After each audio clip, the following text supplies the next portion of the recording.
What do I do when I'm broken? When I'm broken, I relish it. That's what I'm gonna do. I'm gonna use it. Because if I'm broken, then I just found my limitations. And until I know what my limitations are, how can I push them? How can I get better? But once I see it, once I feel it, once I see where I was broken, then I can attack that weakness. I can fill in that gap. I can reinforce that breach. If you break, it means it's time to fortify your will to make it stronger. There's all kinds of different ways to break. You can break physically, you can break mentally, you can break your heart, you can break your spirit, and none of those are fun, and all of those are gonna leave a mark. But the mark that they leave can be the mark of victory or it can be the mark of defeat. Because every time you break, and in every way that you break, while it's a chance, it's definitely a chance for you to give up and for you to just to fall apart. But there's also opportunity. There's opportunity to get stronger and get smarter and get faster and get tougher and get more stable and get more resilient and get better. When you break, you have the opportunity to show the world, the whole world, what you are really made of. So if you break, if you break, the fight isn't over. In fact, if you break, the fight is just beginning.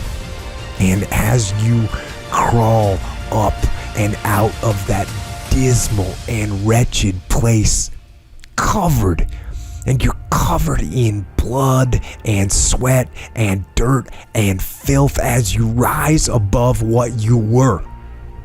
And as you take the form of who you are supposed to be, you will see that in the very act of standing up, in the very act of fighting on, you will become and you will remain unbroken. If things go wrong, they always seem to happen at once, and they just compound on top of each other. And it's pretty easy sometimes to feel beaten when you're faced with all those issues and all those problems, and they all hit you at the same time. But let me tell you, that doesn't mean give up. In fact, it means the opposite. It means it's time for you to fight harder, to dig in. It means it's time for you to go on the war path. And that starts with one of the fundamental laws of combat leadership: prioritize and execute. What's the biggest problem? What's causing the most stress? Family? Okay. Sit them down. Explain where you are at. Be blunt. Be upfront. And then give them the simple plan of how you're going to get things back on track. Don't sugarcoat it. You give it to them straight. Next, you got some late payments. Call those creditors up. Explain to them what's going on. Set up some kind of a minimum payment plan so you can start making some progress and get them off your back. And then you got your job. Right? You're falling behind at work. Okay, talk to your boss. Face it. Tell him that you're going to step up your game. Tell him you're going to be at work early, you're going to be at work late, you're going to be at work during lunch, you're going to be wherever you need to be whenever he needs you to be there. Tell him you're going to get after it. And tell him that you're 100% committed to supporting him and the company and the mission. and then you get started. And I'm going to tell you right now, it won't be easy. It will be hard because life is hard. That's what life is. And these challenges that you face, they're going to do their best to take you down. Do not let them. Stand up, dig in. Line up those problems and confront them. Face them. Fight them. Do not let them bring you down. In fact, let those challenges raise you up. Let them elevate you. Let their demands and their trials make you stronger. Let the adversity you face today turn you into a better person tomorrow. So in the future, you look back at these struggles and you say to them, "You made me better."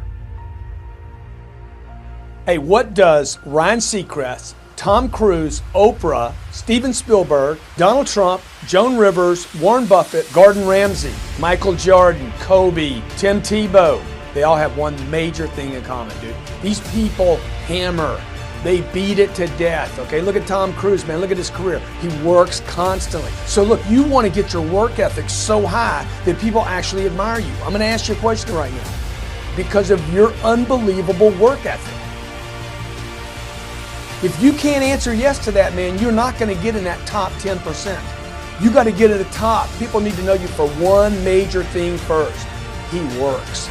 He produces. The guy's there every day. The guy's pushing and shoving. Because the truth is, no matter how good your ideas are, how good your art is, or how good your skill set is, if you're not working, man, if you're not vibrating at a frequency that people say, "My God, how does that guy do all that?" If you're not vibrating at that rate, 10x levels, massive action, tremendous work ethic that's just a muscle now, and it's just a discipline in your life, and it's a normal way that other people think is abnormal. Look, if you're not working at that level, you're not going to make it. Get your work ethic in, man. It's the American way. Work ethic.